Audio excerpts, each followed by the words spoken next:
Now, page 4. The fundamental transformation continues even when the president is not here. For example, the White House is continuing its assault on police as it attacks our criminal justice system. That's just one of so many radical agenda items that it's frankly hard to keep up. Meantime, in Kenya, the warning has been issued to this partisan president. Brother Obama, lay off gay marriage. You see, the Kenyans don't agree with a man marrying a man. They think it goes against morality. They think it goes against nature. They think it goes against God. How old-fashioned. Clearly, these Africans need to be brainwashed by the American mainstream media. So what's Obama going to talk about in Kenya then? Well, ostensibly, he's in Nairobi for the annual Global Entrepreneur Summit. You know, entrepreneurs promoting their stuff, products and projects, and various government leaders telling them how to do it better. And of course, Obama is an expert at that. Obama has never met a free market enterprise that government can't do better. In fact, in 6+ years, this man, who hasn't run so much as an ice cream truck, has taken over an entire industry, healthcare, while wildly expanding the federal Leviathan, building upon the destructive work of the last major failure president, Jimmy Carter, who at least was a peanut farmer. On April the 20th, we will have completed the planning for our energy program. Stop the tape.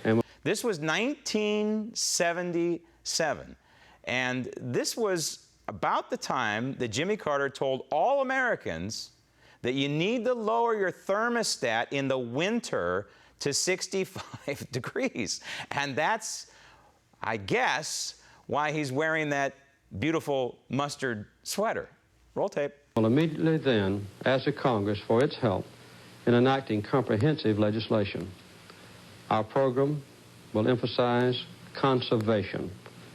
The amount of energy being wasted, which could be saved, is greater than the total energy that we are importing from foreign countries. Stop the tape.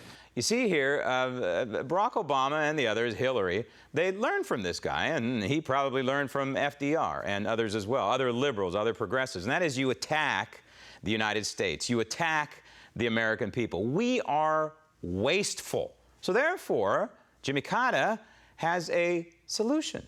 Roll tape.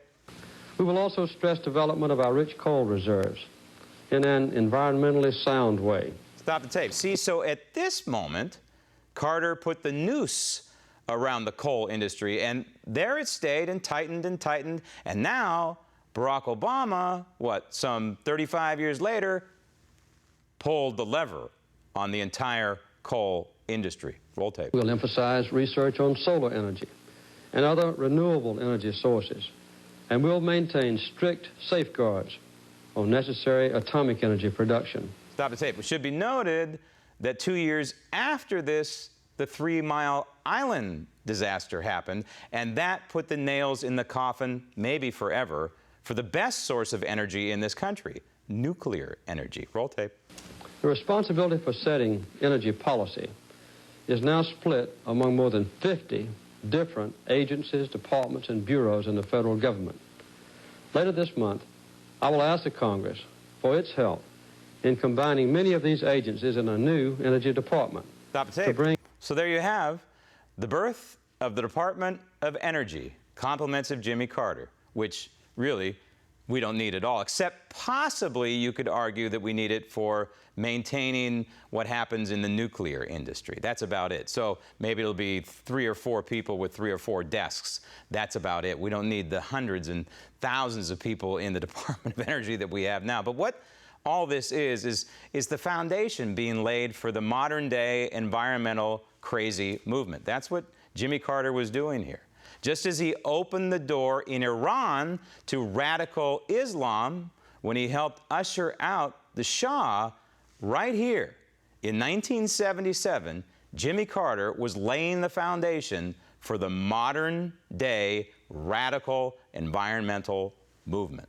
So, when Barack Obama leaves office in early 2017, it will be the 40th anniversary of the birth of the Department of Energy. The next constitutionally conservative president should, in his first day in office, gut the Department of Energy, along with the Education Department, the EPA, Commerce, and for good measure, the Department of Housing, and yes, the IRS. Just do it in honor of the peanut farmer president in the mustard sweater.